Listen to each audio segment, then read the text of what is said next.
Okay.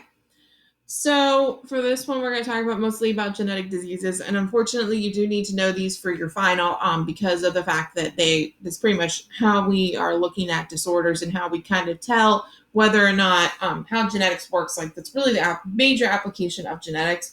So it kind of makes sense to talk about diseases in this situation.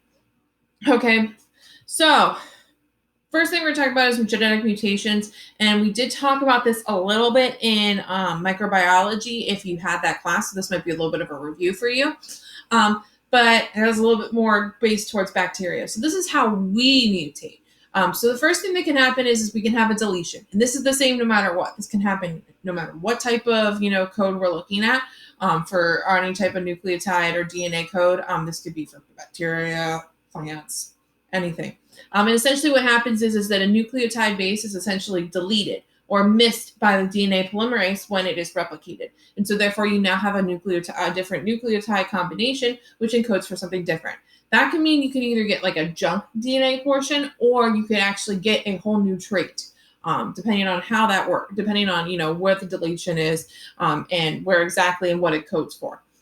With an insertion, this means that we now have a new nucleotide that's been added into it in the usual sequence.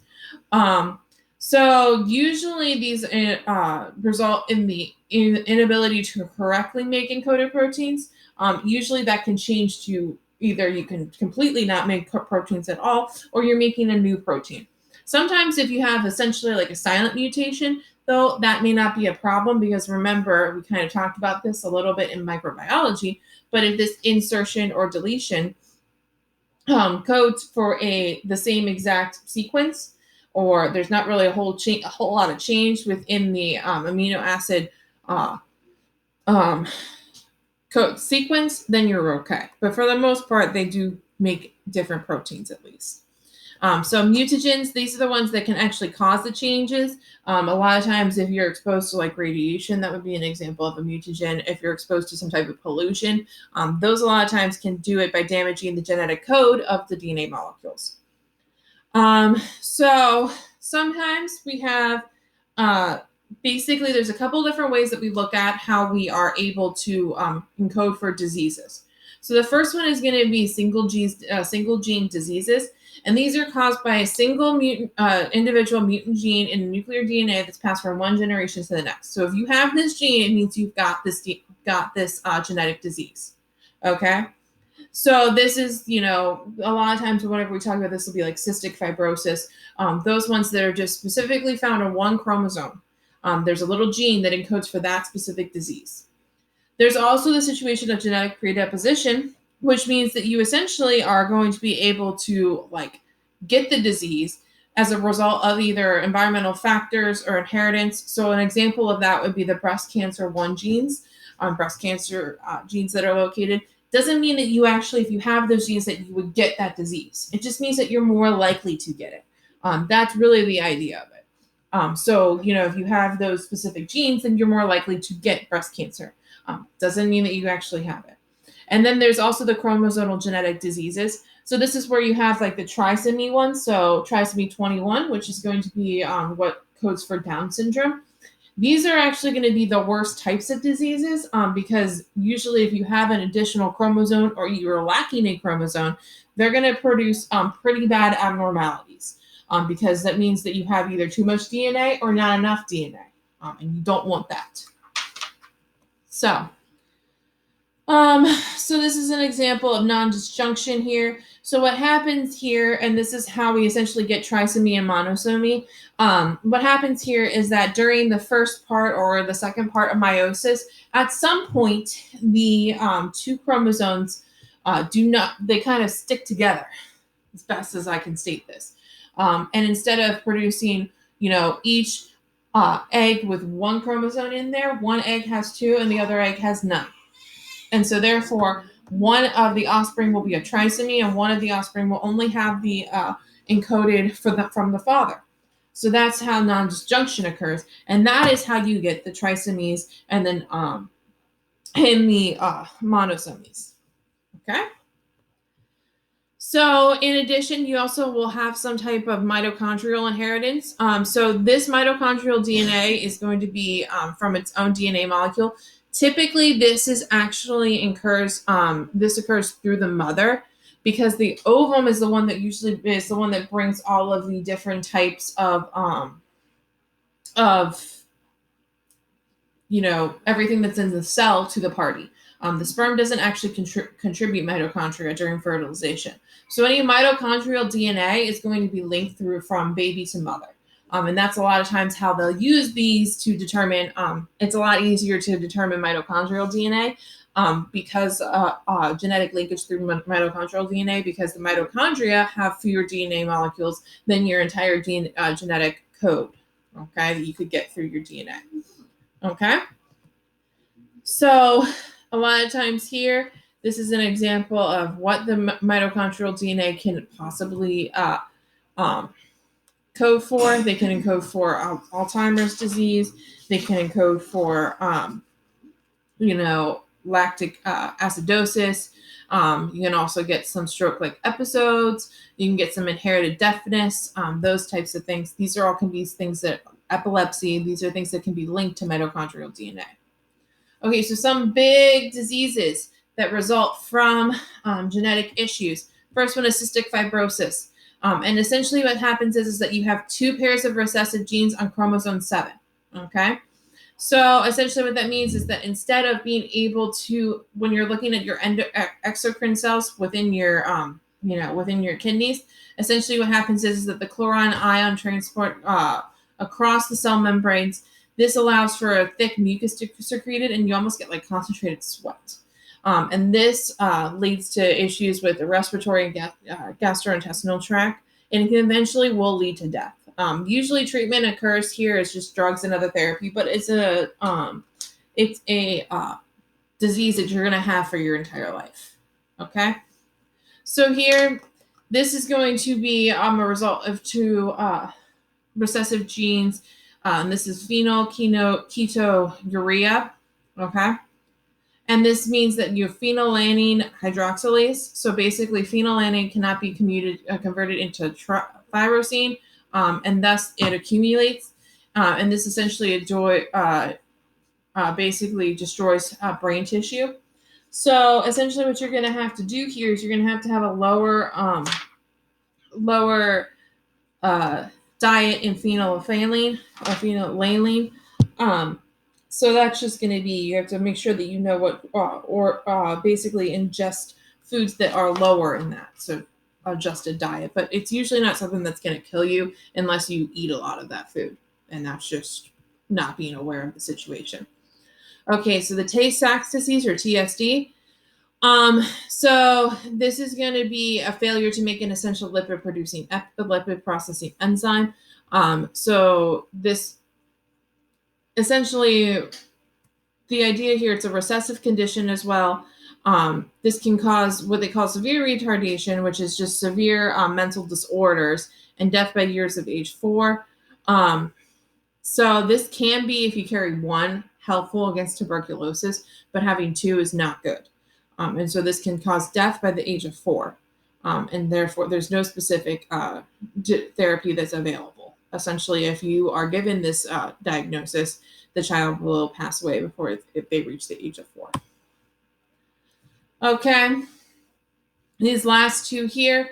So osteogenesis imperfecta.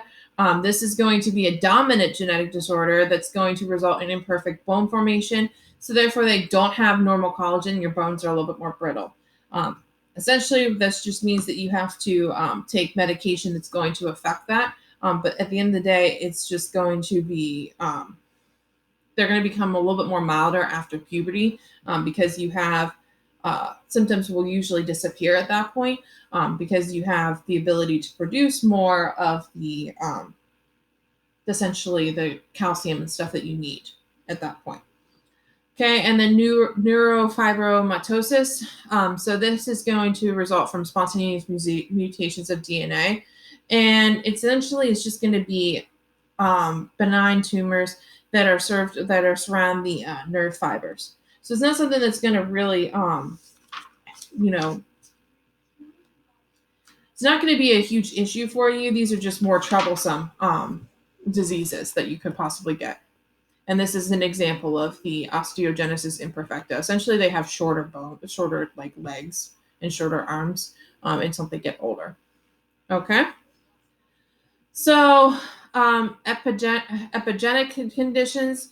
So this is going to be essentially regulation of many functions that is thought to result from changes that alter gene activity. So essentially, the idea here is that you could have sometimes you have over methylation or basically more methyl groups. And so an example of that is going to be Fragile X syndrome. This is going to be associated with over-methylation of a section of DNA on the X chromosome. Okay, so essentially what happens here is you have a repeating situation of having more methyl groups that code for the essentially methyl as the code for methyl as your portion of your amino acids. Okay, chromosome disease. So chromosomal disease. So the big one that everybody knows about is Down syndrome. That pretty much happens when you have non-dysfunction. So essentially what happens here is you get trisomy 21, which is a triplet of 3 chromosomes on chromosome 21 rather than a pair. So your kid can usually live with this situation. They're just going to have severe mental challenges and multiple defects within their growth. Okay, so you're going to notice, essentially they're not going to look the same as another person. You can definitely tell someone who suffers from Down syndrome from someone that doesn't. Klinefelter syndrome. So this only occurs in males because you have a Y chromosome and then you have 2 X chromosomes. So essentially, they'll display both male and female, sex characteristics is the best way to put it.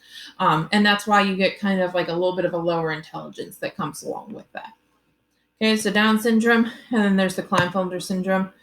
Turner syndrome, so this is when you only have one single X chromosome. So essentially what it does with that is that they don't really have any type of, they don't really ever develop any sex chromosomes or sex characteristics. So you don't get ovaries, you don't get, any of your other organs to mature, you're sterile. And you can also see like dwarfisms, learning disorders, and cardiovascular defects that go along with this. So this is an example of Turner syndrome.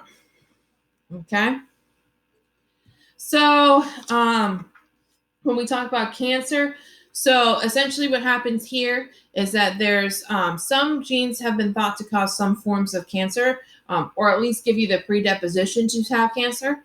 So the tumor suppressor genes, this is a big one. They're going to regulate cell division so it proceeds normally. If this gets any type of genetic mutation, it's going to allow the cells to continue to divide and not enter the G0 phase when it's finally, done with its lifetime. So this also can allow for if you have some type of DNA damage to the DNA of any point, this would be a situation where you would not be able to repair that. Most of the time, whenever you have a damage to the DNA, the cell actually enters into the G0 phase.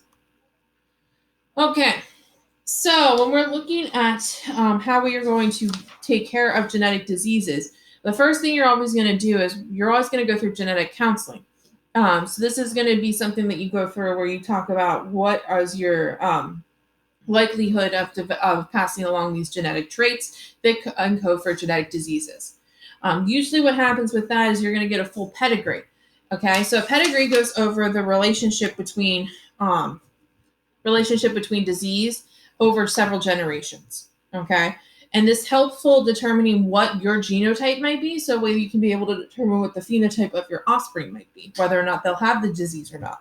Because if you go through your pedigree and you realize that, hey, you are actually one that's not going to be a carrier and therefore not have the disease, then you're okay. Then you can have it. Then no need to worry any further than that. Okay. In addition, once we figure out what your genotype is, we can also do a Punnett square to determine possible mathematical probability of you having a child with that disease.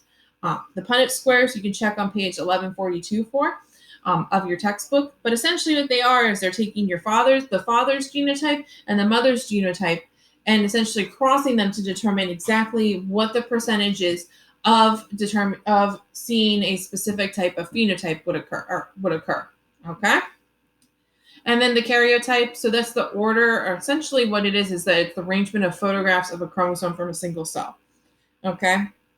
So that's the colors that we were seeing on the first, when we were looking at this way back in the beginning. If I can get up here. All the way back to the beginning. Karyotypes. This is your karyotype here. Okay. And that can be helpful in determining because you need to know exactly what gene is located where and whether or not it's a recessive or dominant gene will be determined based off of different colors. Okay, so this is a pedigree here. All of the ones that are colored in are going to be the ones that have the disease, and it's X-linked. This one, for example, is X-linked recessive. So we have a male that has the disease and a female that doesn't have the disease, okay, but is a carrier. So therefore, you have a bunch of carriers and some that have the disease. And then you look at the rest of your phenotypes and determine whether or not you're a carrier or someone that doesn't have the disease. Okay. This is the Punnett square method. So again, this would be the situation they're talking about the PKU here. So this is again recessive linked here. So if the father and mother are both carriers, essentially, they can produce one normal child for every 2 carriers to every 1 child that would have that specific disease. Okay. So if we went through and you go ahead and you continue out, this is what she would look like. Okay. So there's some ways that we can treat genetic diseases, and more or less they're used to essentially alleviate the symptoms more than anything else. So you can do gene therapy, which revolves changing the genetic code of cells to replace normal proteins that are absent in genetic disorders. And this is something that they're still trying. All of these here, when we're talking about here, are still ones that they're trying to work out the kinks for. So they're not something that you would be the first priority. A lot of times you would get essentially drugs that would alleviate your symptoms, and you would be told to avoid triggers. Gene replacement, so that's going to be replacing abnormal gene-causing proteins with therapeutic genes or essentially synthetic genes that would code for the correct proteins that you would need for that situation. And there's also gene augmentation. So it's when we introduce normal genes to augment the production of that needed protein. So if it's something that's like more or less to treat your symptoms, in that case, the other 2 would be try to treat the disease. But the last one is more or less to treat whether or not you have an issue, like, the symptoms. Okay. An example of this is an amniocentesis, and this can be used to determine whether or not you have a specific disease that would occur. This is essentially going in and getting essentially DNA from the baby because the amniotic sac would have essentially similar stuff, and basically being able to determine whether or not those genes are present. In addition, you can have RNA interference therapy. So it's a slicing of a particular gene. So essentially what you can do is in this situation, you can go ahead and take one protein, turn it off at a time by basically changing the RNA that encodes for that protein. So if you have any questions, please let me know. This is the end of our presentations. So hopefully you guys will be able to take your final exam.